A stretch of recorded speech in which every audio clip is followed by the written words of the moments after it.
I'll stand here because I don't trust myself with a clicker. Haven't you got on with the, yeah, okay. As it says on the slide there, I'm going to be talking to you about people power, connecting lives through community transport in action. And what I'm going to focus on is slightly different because I suspected what Jenny was going to talk about. We look at car clubs. So I'm going to speak about how we get people access to health and social care and also to some key services around shopping. Is everything okay? So that is my plan. I work for NESTRANS, and I'll tell you a little bit about what NESTRANS is in the next slide. It says. It does that. Okay. There we go. Okay, so I'll give you a little bit of a roadmap of what it is that I'm going to talk about, because I always think that's important, because you know when I'm going to shut up eventually, and that's always nice to know.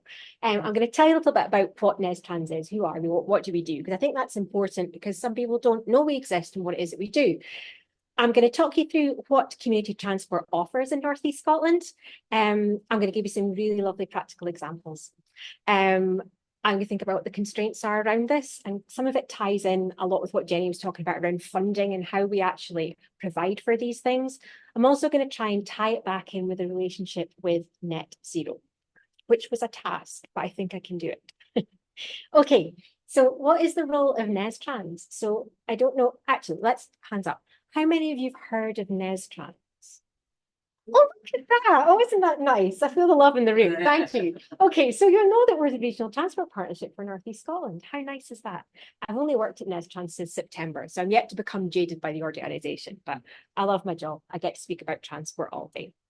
What we do is we sit between Transport Scotland and our local government partners. So we work with Aberdeenshire Council and Aberdeen City Council, and we also work with Transport Scotland. So we've got quite a nice influencing role, and we can use that to lobby at national level to raise some awareness around particularly rural transportation matters, which, as Jenny alluded to, aren't necessarily as well understood by our lovely colleagues at Transport Scotland as sometimes some of the more urban issues are, because a lot of times they're referenced, and it's not their fault, it's where they live, is the central belt.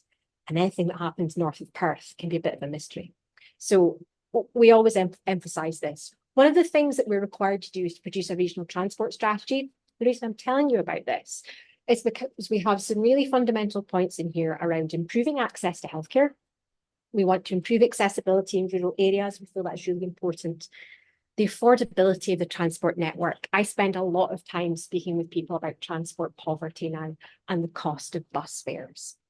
And also just this whole idea, and it links in with what Jenny was talking about as well really nicely, of improving access to the transport network for all.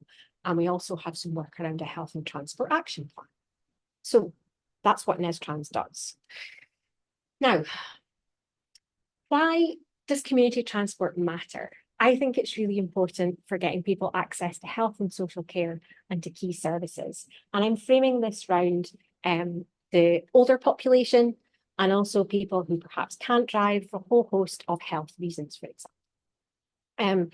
We know, and you'll all know, because we all lived through lockdown, and we know how we felt when we were deprived of that very human connection of speaking with somebody, whether that's that little interaction you have when you're buying your coffee, or whether it's when you're speaking with the checkout operator at Morrison's. You enjoy that? Well, I enjoy that little bit of social interaction. Some people don't. I think it's really important. It can be perhaps the only conversation that some people have in that day. So it's about engaging with elsewhere in the community and about maintaining a social life, which is really important.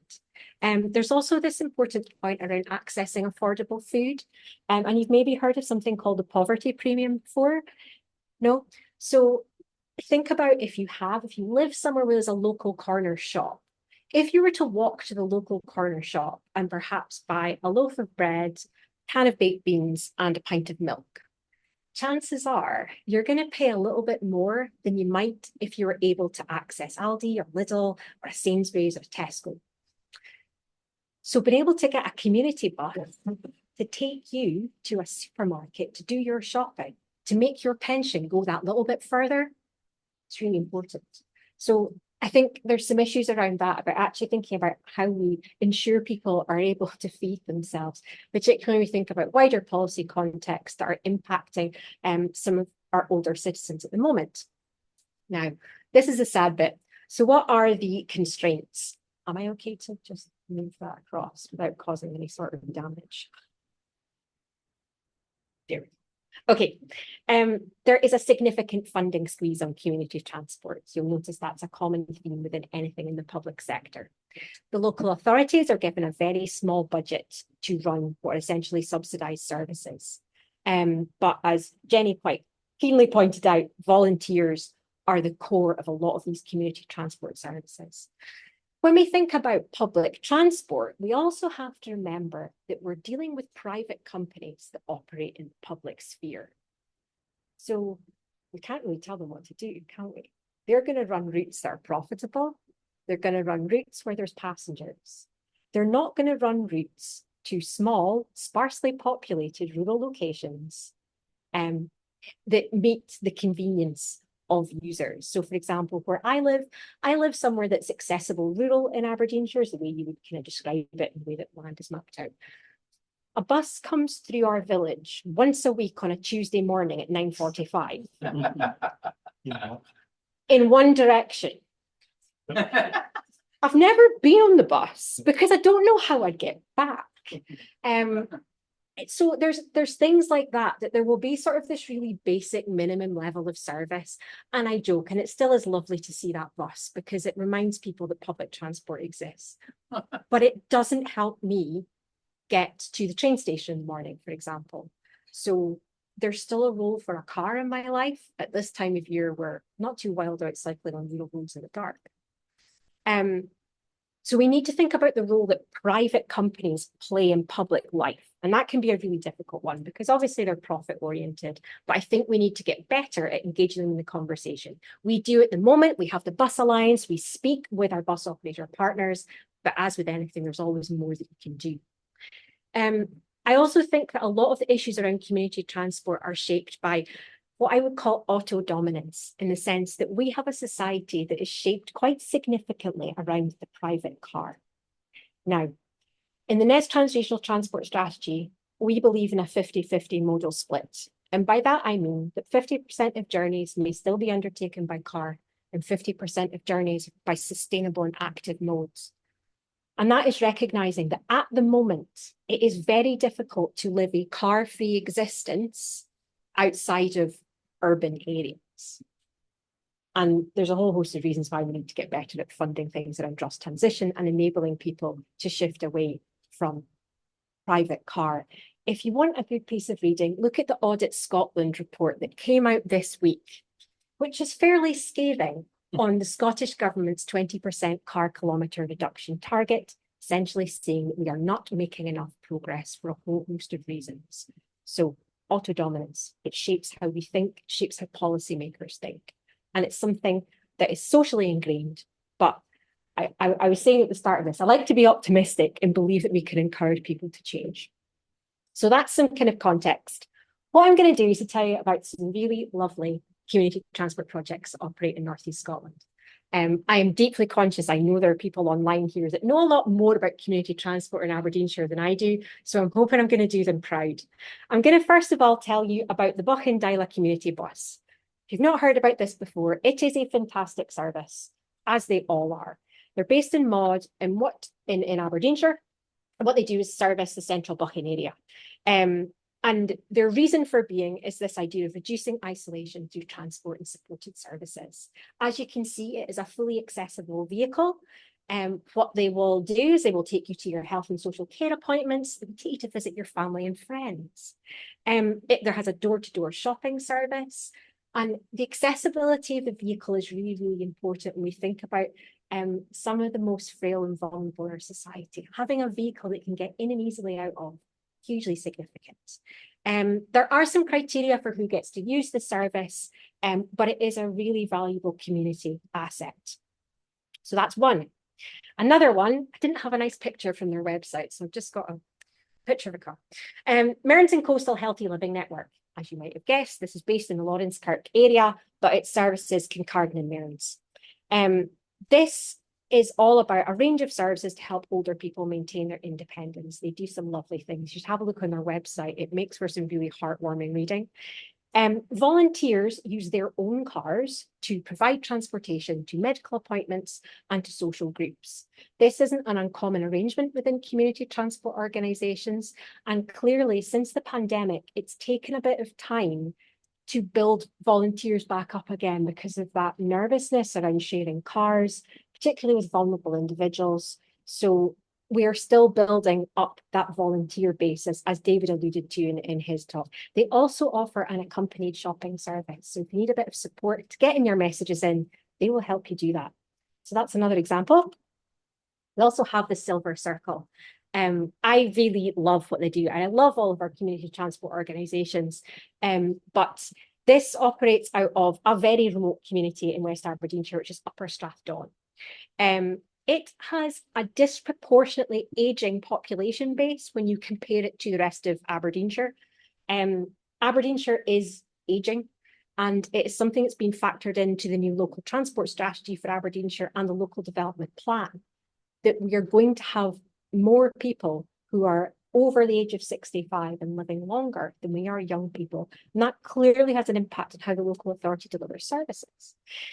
In Upper Strathdon, there is a lack of any sort of public or other community-based transport.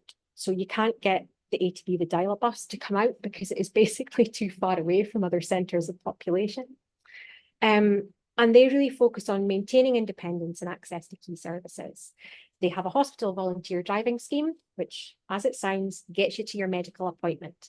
That doesn't necessarily mean a trip to ARI. You may be familiar with the idea that NHS Grampian is now putting people to community hubs for a lot of appointments. So if you live in Aberdeenshire, you don't always need to come in to ARI.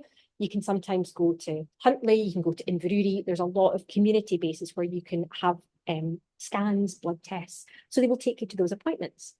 They also have, and I love this, they've got a shopping bus, and it rotates around taking folk to Huntly, to Afford, Aboyne, into Ballater. Again, there are, I think there's a post office and a Spar, I think, in Strathdon. But again, it's about giving people choice, isn't it? It's about allowing people to have, a wider choice, to allow them to maintain independence.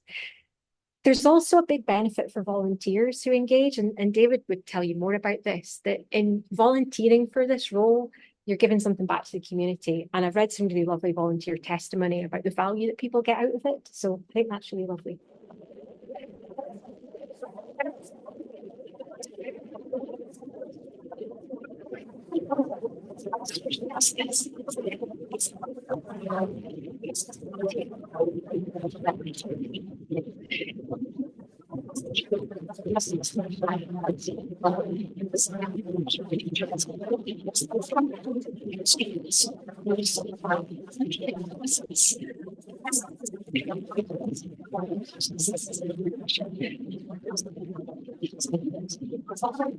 Hi, this is Jeff online. I can't hear the speaker at the moment. I'm not sure about everyone else.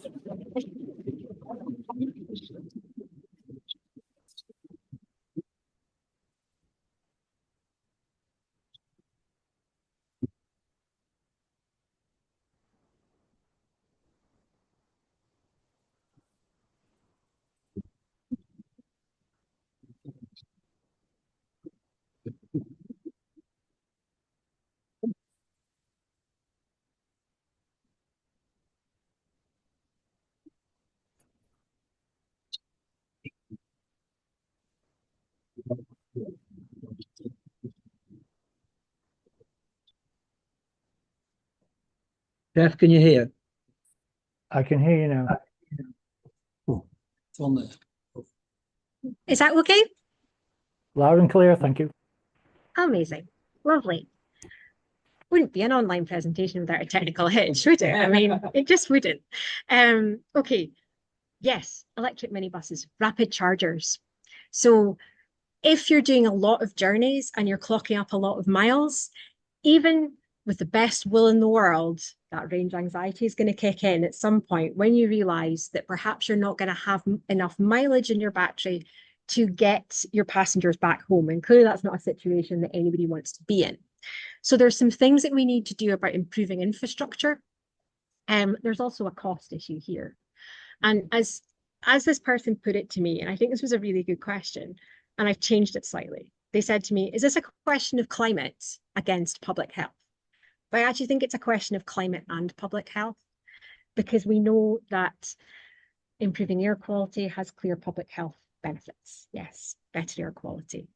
But we also know that reducing loneliness and isolation is really important. And when we look at the travel hierarchy that Transport Scotland has, clearly we've got walking and wheeling and cycling, and then you get down into your motorised forms of transportation.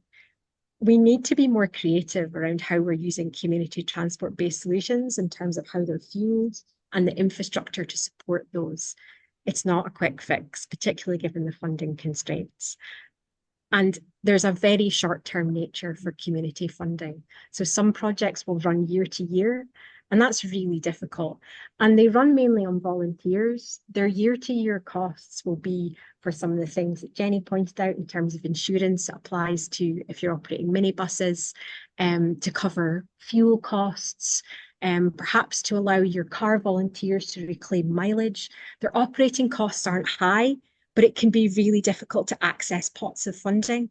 And I really believe that if we're serious about just transition, about net zero, but maintaining equality of access and opportunity, we need to think about everybody in society, and that for some people, there is going to be a reliance on things like cars for a little bit longer.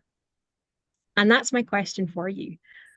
What sort of transport future do we want for everybody? And can it be just, and can it be socially inclusive? So my takeaway thought, I was asked to have a takeaway thought for you for this presentation. And I want to challenge you. I want you to think about what's your vision for a financially and environmentally sustainable model of community transport for the future.